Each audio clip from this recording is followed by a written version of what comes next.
Hello, welcome back to Bradow's Blockbusters. I'm Michael Bradow. I'm Jeremy Alves. And this is our review of the 2019 horror drama mystery, Midsommar, directed and written by Ari Aster. It's 2 hours and 28 minutes long, rated R, available on Fandango now, Vudu, Apple TV, and Prime Video. It had a budget of $9 million, and it earned $47 million for 903,899 worldwide, making it a box office success. As usual, I have these scores from Rotten Tomatoes, IMDb, and Metacritic. The tomato meter score is an 83%, the user score is 63, IMDb gives it a 7.1, and Metacritic is a 72. Jeremy, do we have any awards worth mentioning? Yes, we do. It's nominated for one Saturn Award for Best Horror Film. Do you know if it won? Funny thing, the Saturn Awards Didn't happen for last 2021 has not happened yet. And this is 2019. Right. So, this is from Saturn Awards are for fantasy and science fiction and horror films. Right. And I guess they don't do yearly. They do a couple years. I'm guessing. I don't know for sure, but for some reason, Saturn Awards 2021, they're doing anything from 2019 to 2020. So, I guess they're combining. Yeah. So, I don't know if this will win, because there's no even a release date for the Saturn Awards. There's no release date. Okay. We don't know when it will come out. We don't even know if it'll win. Forgive me for my thought process. But, fuck. I assumed that the Saturn Awards were like most other award shows and happened every year. Yeah, I don't know what happened with this one. So I figured the 2019 movies would, get the awards in 2020. But right, but COVID and I guess this is the one that didn't really go on. So, but I remember a few of its competitors. It Chapter 2 was one of the competitors. Scary Stories to Tell in the Dark was one of them. Scary Stories, ew. I saw that in theaters and I hated that. You hated that movie? I forgot what the other competitors were, but it's 2019, 2020 horror movies. Right. So, and it's like 8 nominees, so I don't know. I really don't know if it will win. Fair enough. I suppose I shall read the plot for us. Yeah, go ahead. A couple travel to Sweden to visit their friend's rural hometown for its fabled Midsummer Festival, but what begins as an idyllic retreat quickly devolves into an increasingly violent and bizarre competition at the hands of a pagan cult. So it's like The Lighthouse. It's a simple plot, but it's really confusing when you watch it. Yes. But this one I was more confused than The Lighthouse. This one I was less confused than The Lighthouse. Oh, really? Yeah. Okay. Well, I will say they have some things in common, and that's in the grading, but we'll get to that eventually. And like I told you earlier, that there's the trivia for the movie was a lot of spoiler trivia, so I didn't copy them down, but I tried copying the ones that bestly did not spoil anything, and I did not mention one of them, just one of them in the commentary track. So, Mark, played by Will Poulter, his character displays an extreme phobia of ticks, which is based on Ari Aster's real-life fear of bugs and illness. So, like Mark, Aster wore 2 pairs of socks over his jeans to ensure he would not receive bug bites. Interesting. Yeah, and then everything else I mentioned. Yes, you did. Yeah, I said this movie was originally NC-17. He had to cut 30 minutes out of it. And I can't imagine what those 30 minutes were after what we just saw. More penises. Probably more penis. Probably more vaginas. Probably like an actual shot of one. Maybe a birth. I doubt it. But no, I've never seen the director's cut, because it's like that's almost 3 hours. That's almost 3 hours. Well, yeah, obviously, if this is 2.5, it cut out 30 minutes of footage. 3 hours, jeez. This is one of the longest movies we've done. Yeah. But I think our longest was It Chapter 2. We are going to watch Titanic eventually. I think that's the longest. I don't think you put... Oh, for now you didn't. Right. On the list. Eventually we will. How long is Titanic again? 3 hours and 14, I think. Oh, okay. I know it's over 3 hours. So that'll probably be the longest we ever do, unless we find a longer film. Yeah, well, for now, it's It Chapter 2 and 2001. Yeah. And we'll fit Midsommar in there.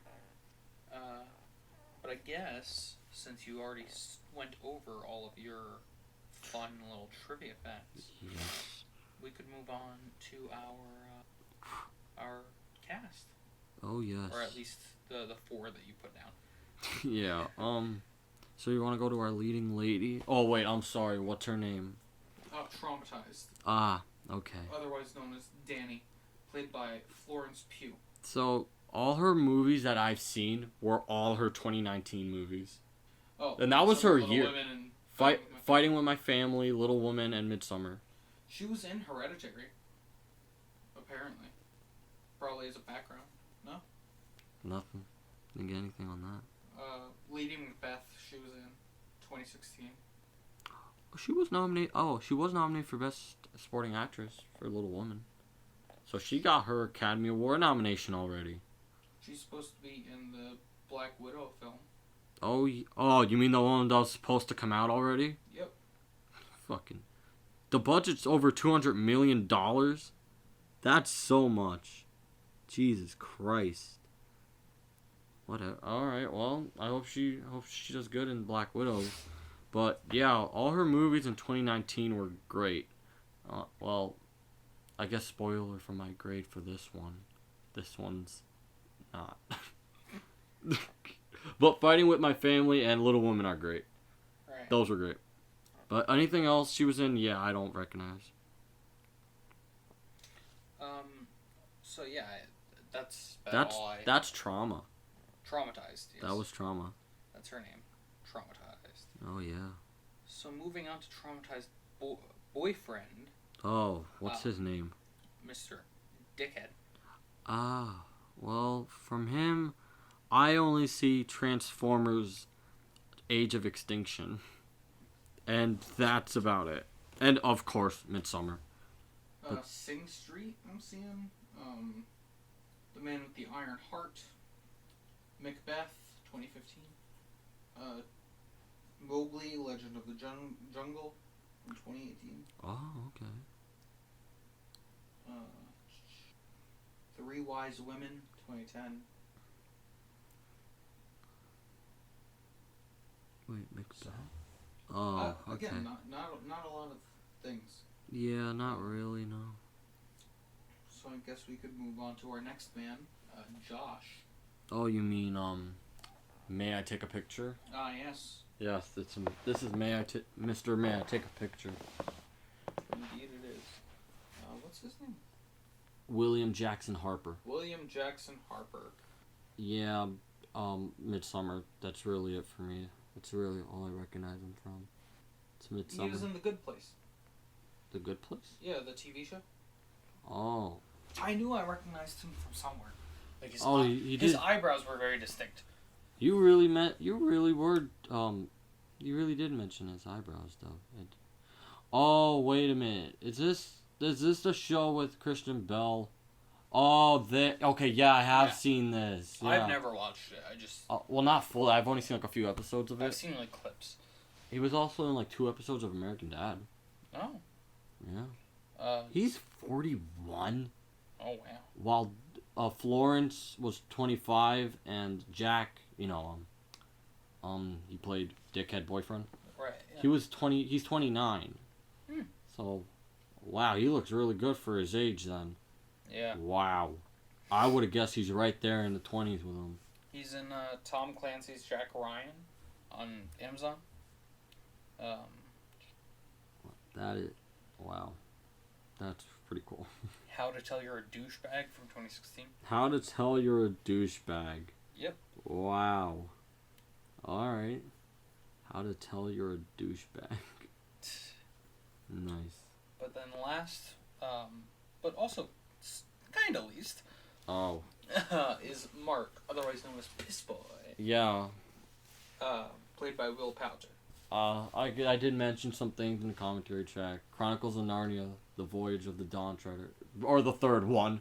We're the Millers, the I think the Maze Runner movies. Yeah, the Maze Runner movies. The Revenant with Leonardo DiCaprio. And Bandersnatch. Black Mirror Bandersnatch. And of course, Midsommar. Yeah. Also, Kids in Love from 2016. We're the Millers. We're the Millers 2. Yeah, I don't think that's happening, but okay. Yeah, I know. I want a sequel to We're the Millers also. But as of 2021, there's no updates. Oh. So, I want one too, guys, but I don't think we're gonna get it anytime soon. Yeah, so I guess that's our little cast there. Yeah, everyone that we figured worthy enough to. Yep. Worthy enough to mention. I hate yawning. Yeah, me too. Otherwise, what do you say we get into grading? Grading. Okay, let's do it. So you want to start with acting, as we so often do? Yes, of course. Now, yes. Acting.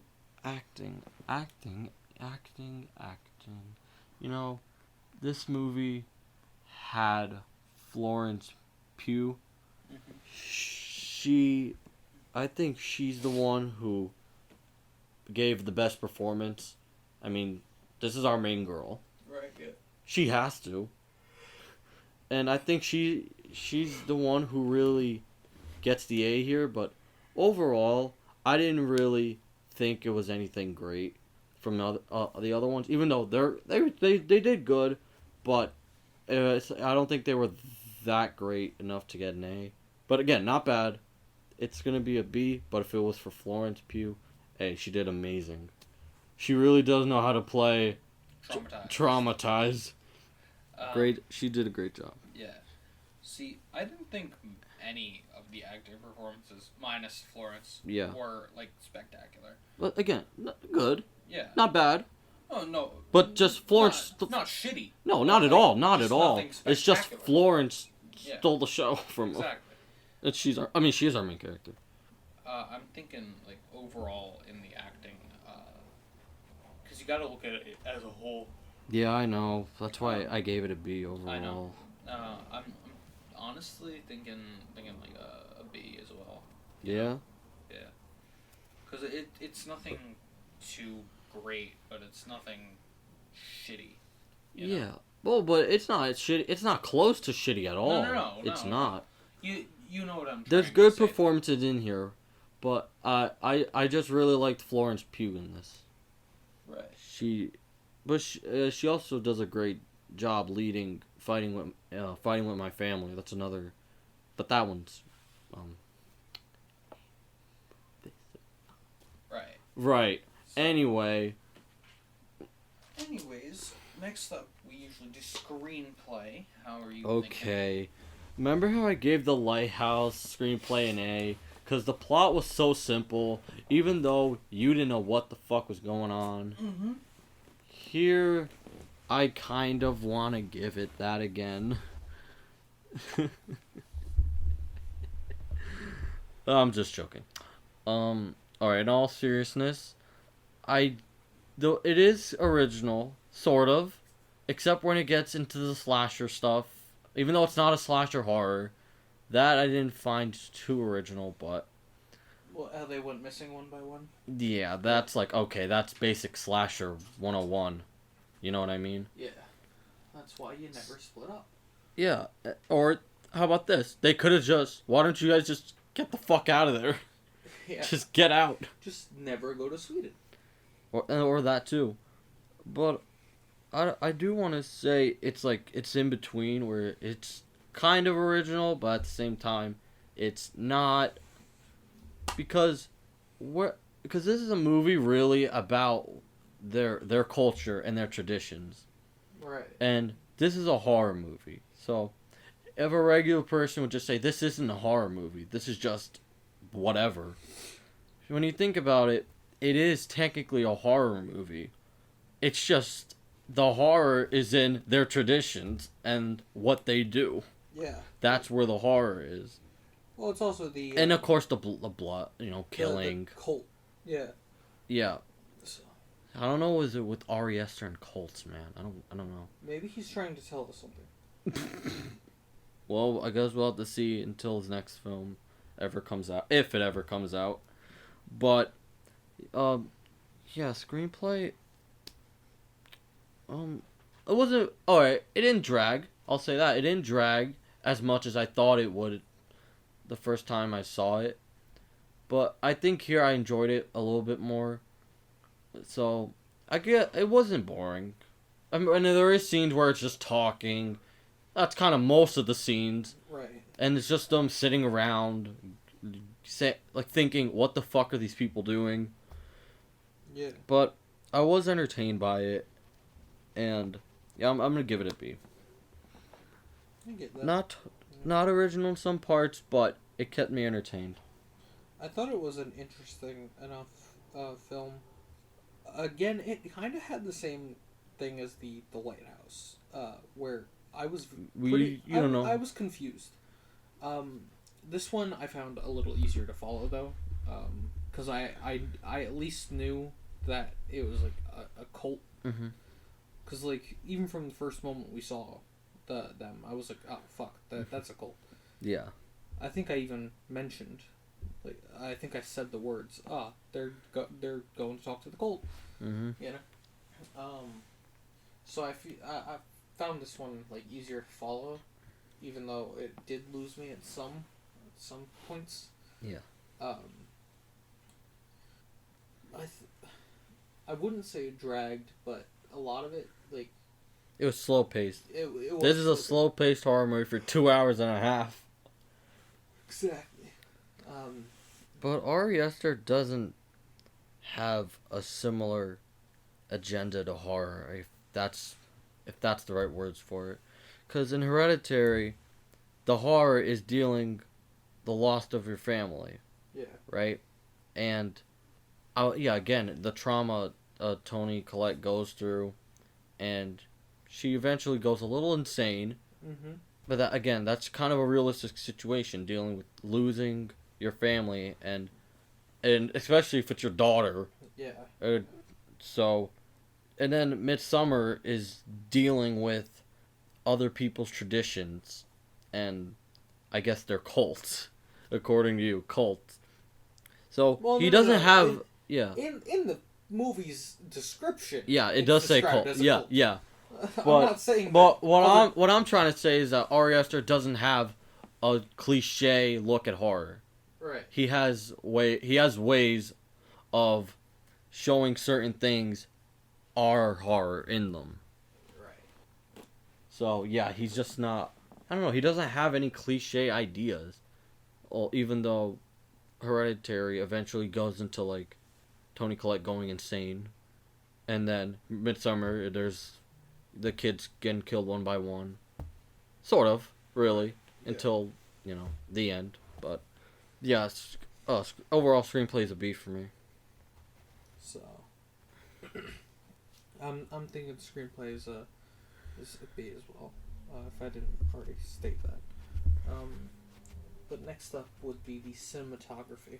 Not only does Ari Aster not have good taste for horror and the screenplay, how to make it a little new and fresh, he also gets some new cinematography in horror, and it's like literally the same thing Hereditary. For a horror movie, it's grade A for cinematography. It's really good. I am so surprised. I think Ari Aster is just a good cinematographer. Well, to be fair, it's not really him. Well, no. Yeah, but he's a good director to lead it.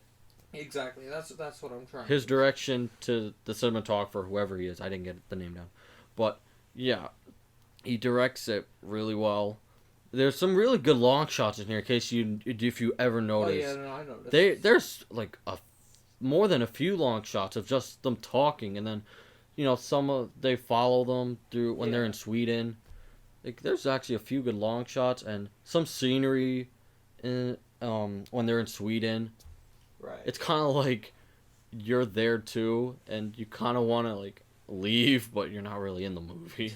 But and then it was a good in the beginning. Remember when the snow? Mm-hmm. and I said those could be paintings Yeah. if you really tried to paint them. But I don't know if that was real or not, but it looked great. Cinematography's an A. I have to agree with you there. I can't rebut or add anything to that. I think he's just a good director when it comes to his cinematographers. Mm-hmm. Or he just gets the best. Yeah. But And like I said in the commentary track, this is one of those movies where if you watch it another time and another time, you notice more stuff.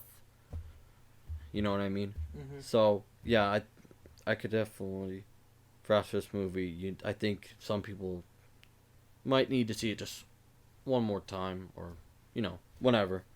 Because, it's one of those movies. Right, yeah. Next we have the production / costume design. Yeah, set, you can't really do that. Right. Because this is on location. Mm-hmm. It looks great. Don't get me wrong, but you can't. It's like a real place, obviously. So you can't grade a real place. Yeah. I mean, you can, but like, it's not something they did or built themselves. Right. Costumes.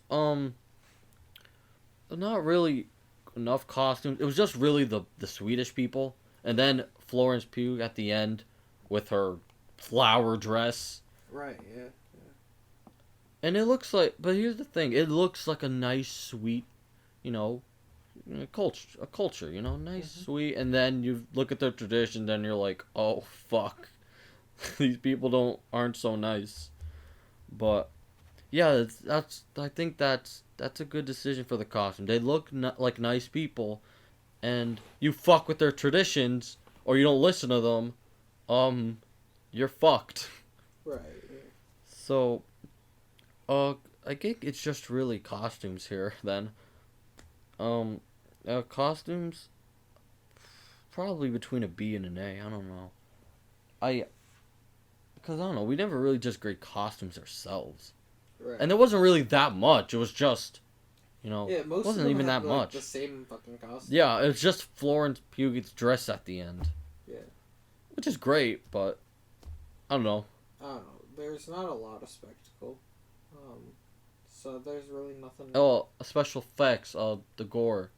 Oh, those look. We have to mention that, of course. Should we throw that in? Yeah, throw it in. Okay.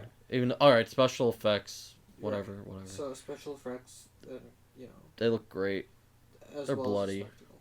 They're bloody. The special effects look fucking awesome. Oh yeah, especially because obviously it's practical. Well, I don't know if the jumping off thing was definitely CG, because I don't think they're actually gonna put an actor to that. But when they're crushing their faces, the lungs out of that guy hanging. Yeah. Those look really disturbing, and it looks really good. Mhm. I'll give special effects that A, and the costume, I'm sludging on that B.